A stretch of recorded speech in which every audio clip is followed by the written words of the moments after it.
నమస్కారం. బీఆర్కే భక్తి ఛానల్‌కి స్వాగతం. నేను కీర్తి. ఈరోజు మనతో పాటు ఉన్నారు ప్రముఖ జ్యోతిష్య పండితులు బ్రహ్మశ్రీ దేవురపల్లి బాలచందర్ శర్మ గారు. వారితో మాట్లాడి ఫిబ్రవరి మాసంలో 12 రాశుల వారికి ఎలా ఉండబోతుందనేది తెలుసుకుందాం. నమస్కారం గురుగారు. నమస్కారం. ఫిబ్రవరి మాసంలో సింహరాశి వారికి ఎలా ఉండబోతుంది? వాళ్ళు ఎలాంటి పరిహారం చేసుకోవాలి? ఏ ఏ దైవాన్ని ఆరాధించాలి అనేది కొంచెం మా ప్రేక్షకులకు తెలియజేయండి గురుగారు. శ్రీమాత్రే నమః. శ్రీ గురుభ్యో నమః. సింహరాశి వారికి సంబంధించిన విషయానికి వస్తే ఫిబ్రవరి మాసమునందు చాలా మిశ్రమ ఫలితాలు గోచరిస్తూ ఉన్నాయి. ద్వితీయార్థంలో రెండవ వారము అంటే తృతీయ వారం ఆఖరు నుండి ప్రారంభించి కాస్త మంచి ఫలితాలు గోచరిస్తూ ఉన్నాయి. ఈ సింహరాశి వారికి సంబంధించి అధికమైనటువంటి స్ట్రెస్సు, మానసికమైనటువంటి ఆందోళన, నిద్ర సరిగ్గా లేకపోవడము, నిద్రలో కలవరించడము, ఒక మాట మాట్లాడి నేనెప్పుడు మాట్లాడా అనడము, అంటే ఇలాంటివి అధికంగా జరిగేటువంటివి మానసికమైనటువంటి ఒత్తిడి అధికంగా ఉంటుంది. ముఖ్యంగా విద్యార్థుల విషయంలో వచ్చేసరికి విద్యార్థులకు విద్యాభంగము, ఏదైనా సరే అనుకున్న చదువు అనుకున్న సమయం వరకు చదువుకోలేకపోవడము, తొందరగా నిద్రొచ్చి పడుకోవడము, ఇలా ఇబ్బందులు పడుతూ ఉంటారు. గృహిణుల విషయానికి వస్తే మంచి వస్తు లాభము, ధన లాభము, అలాగే ఏదైనా సరే బంగారం కొనుక్కోవాలి, వస్తువులు కొనుక్కోవాలి అంటే ఈ వారం కొనుక్కొని చాలా ఆనందకరంగా వాతావరణం కనిపిస్తూ ఉంది. ఎవరైతే ఉద్యోగస్తులు వ్యాపారస్తులు ఉంటారో వీరికి సంబంధించి బంధువుల ఆగమనము, అనుకోకుండా ఎవరైనా బంధువులు రావడము, ఏదైనా ఫంక్షన్కి వెళ్ళడము, ఆ ఫంక్షన్లో డబ్బులు ఖర్చు పెట్టడము, కట్నాలు చదివియడము, లేదా ఏదైనా వస్తువు కొన్ని బహుమతులుగా ఇవ్వడము, తర్వాత ఖర్చు ఎక్కువైపోయింది అని బాధపడము, ఇలాంటివి అధికంగా ఈ యొక్క ఉద్యోగస్తులు అలాగే వ్యాపారస్తుల విషయంలో మనం చూసుకోవచ్చు. వ్యాపారస్తుల్లో ముఖ్యంగా చూసుకున్నట్టయితే ఏదైతే వస్తువు గతంలో వీరు అమ్మి ఉన్నారో దానికి సంబంధించి లాభం వచ్చినప్పటికీ ఈ ఖర్చుల వల్ల ఆ లాభం అనేది కనిపించకుండా పోవడం అనేటువంటిది కాస్త వారికి బాధాకరమైనటువంటి విషయంగా కనిపిస్తూ ఉంది. అలాగే ఎవరైతే చేతి వృత్తులు, కుల వృత్తులు, రైతులు ఎవరైతే ఉన్నారో వీరు పంట నుంచి ఏదైతే అంత ఎక్స్పెక్ట్ చేస్తారో అంత డబ్బులు రాకపోవడము, డబ్బులు సర్దలేకపోవడము, ఆర్థికంగా ఇంకెన్నాళ్ళు ఉన్నా సరే ఈ భూమిని నమ్ముకొని మనం పనిచేసి లాభం మాత్రం అంతగా రావట్లేదని విపరీతంగా బాధపడుతూ ఉంటారు.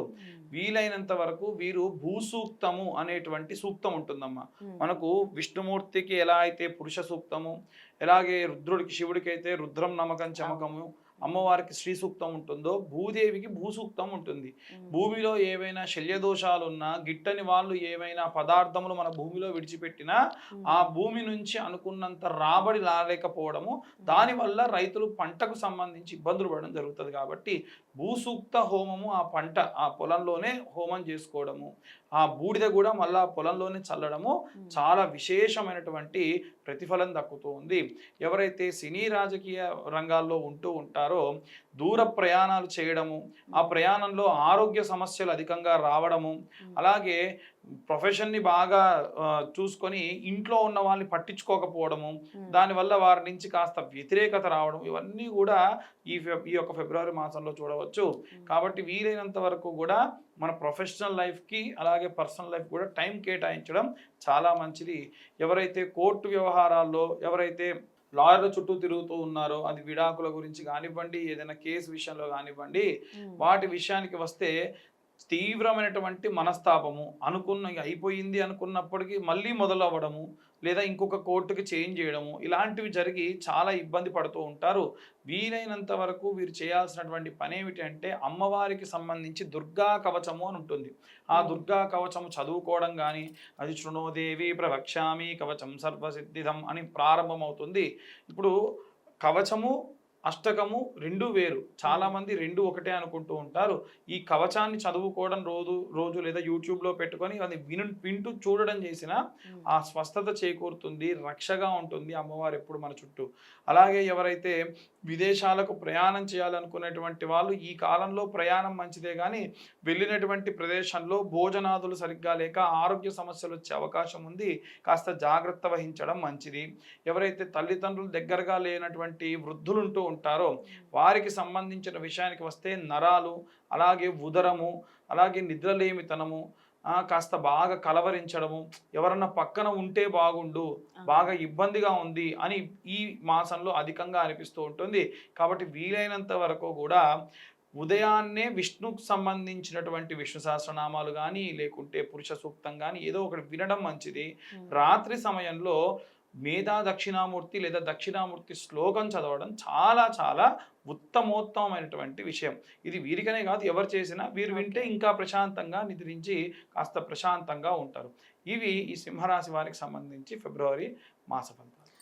ఈ ద్వాదశ రాశుల వారికి సంబంధించి ముఖ్యంగా ఈ రాశి వారికే కాకుండా అన్ని వర్గాల వారికి సంబంధించి విద్యార్థులు కానీ, గృహిణులు కానీ, ఉద్యోగస్తులు కానీ, అలాగే సినీ రాజకీయ రంగాల్లో ఉన్నటువంటి వాళ్ళు కానీ, చేతి వృత్తులు, కుల వృత్తులు, అలాగే రైతులు ఎవరైతే ఉంటారో వారు కానీ, వివాహం కోసం ఎదురు చూస్తున్నటువంటి వారు కానీ, అలాగే విదేశాలకు వెళ్ళాలనుకున్నటువంటి ఉద్యోగస్తులు కానీ లేదా విద్యార్థులు కానీ, అలాగే ఎవరైతే ముఖ్యంగా కోర్టు వ్యవహారాల్లో బాగా ఇబ్బంది పడుతూ ఉన్నటువంటి వాళ్ళు కానీ, తల్లిదండ్రుల దగ్గర విడిచి వెళ్ళిపోయినటువంటి పిల్లలు, అలాగే ఎవరైతే తల్లిదండ్రుల దగ్గర పిల్లలు లేకుండా ఉన్న వృద్ధాప్యంలో ఉన్నటువంటి వారు కానీ, వీరందరికీ సంబంధించి ఎలాంటి మంత్రపఠనం చేయాలి, ఎలాంటి రెమెడీస్ పాటించాలో ఇప్పుడు మనం తెలుసుకుందాం.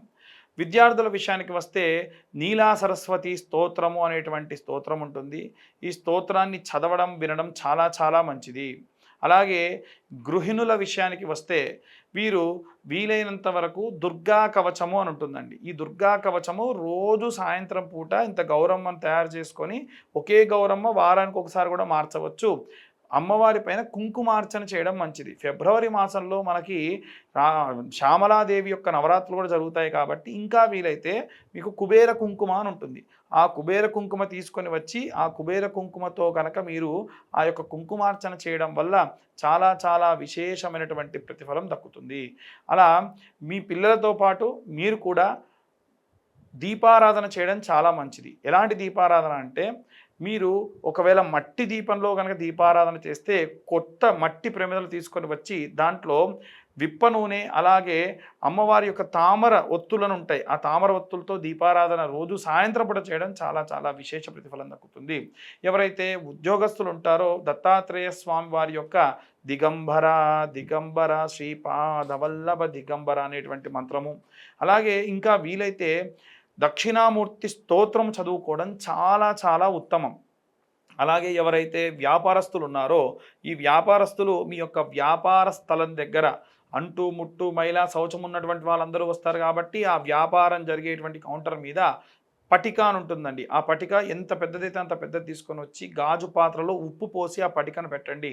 దానివల్ల ఎటువంటి నరఘోష నరపీడితములు ఉన్నా పోతుంది.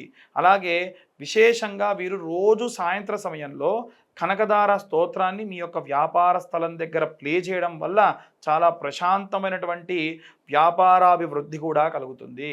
అలాగే వీరు దీపారాధన ఏదైనా చేయాలంటే ఆముదము కొబ్బరి నూనెతో కలిపి దీపారాధన చేయడము, రోజు సాయంత్ర సమయంలో దీపారాధన చేయడం మంచిది. అది కూడా ఉద్యోగస్తులకి వ్యాపారస్తులకి కలిపి చెప్పడం జరుగుతుంది. అలాగే ఎవరైతే సినీ రాజకీయ రంగాల్లో ఉన్నటువంటి వాళ్ళు ఉంటారో అష్టమూలికా తైలంతో దీపారాధన చేయడము, అలాగే వీలైనంత వరకు కూడా నవగ్రహ స్తోత్ర ఆరాధన చేయడం మంచిది. ఈ సినీ రాజకీయ రంగాల వారితో పాటు ఎవరైతే కోర్టు వ్యవహారాల్లో బాగా తిరుగుతూ సంచరిస్తూ ఉన్నారో, ఎవరైతే డివర్స్ కోసం చూస్తూ ఉన్నారో, ఎవరైతే విదేశాలకు వెళ్ళాలి అనేటువంటి వాళ్ళు ఉన్నారో, విదేశాల్లో ఉద్యోగము అలాగే చదువు కోసం వెళ్ళాలనుకున్నటువంటి వాళ్ళు ఉన్నారో, మనకి నారసింహస్వామి షోడశ బాహు స్తోత్రము అంటుంది. అలా స్వామివారి యొక్క ఈ యొక్క స్తోత్రాన్ని చదవడము చాలా చాలా మంచిది. ఇది ద్వాదశ బాహు స్తోత్రము లేదా షోడశ బాహు స్తోత్రము అని ఉంటుంది లక్ష్మీనారసింహస్వామికి సంబంధించి. అది విన్నంత మాత్రం చేత విశేష ప్రతిఫలం దక్కుతూ ఉందన్నమాట. కాబట్టి ఎవరైతే ఈ యొక్క రైతులు అలాగే చేతి వృత్తులు చేసేటువంటి వాళ్ళు ఉంటారో వాళ్ళు ఈ మాసం అంతా కూడా విశేషంగా శరవణ భవాయ విద్మహే కార్తికేయాయ ధీమహి తన్నో స్కంద ప్రచోదయాత్ అనే మంత్రాన్ని, ఎందుకంటే భూమిని నమ్ముకొని మీ యొక్క కులవృత్తిని నమ్ముకొని చేసేటువంటి వారు కాబట్టి రోజు 11 మార్లు ఈ యొక్క మంత్రపఠనం చేయడం వల్ల విశేష విశేష ప్రతిఫలాలు ఈ యొక్క వర్గాల వారందరికీ కూడా లభిస్తుంది. కాబట్టి ఇవన్నీ కూడా ఎలా చెబుతున్నారండి అని చాలామంది అంటూ ఉంటారు. మీ యొక్క గ్రహ సంచారాన్ని బట్టి చెప్పేటువంటి విషయాలు కాదండి, గోచార రీత్యా చెప్పేటువంటి విషయం మాత్రమే. మీ యొక్క జాతకం పూర్తిగా కావాలనుకుంటే మీ పేరు, date of birth, time mention చేయడం వల్ల డీటెయిల్గా మీ జాతకం తెలుసుకోవచ్చు. ఇవి ఈ యొక్క అందరూ కూడా చేయవలసినటువంటి మంత్రపఠనం. ధన్యవాదాలు గురువు గారు. సింహరాశి గురించి చక్కగా వివరించారు.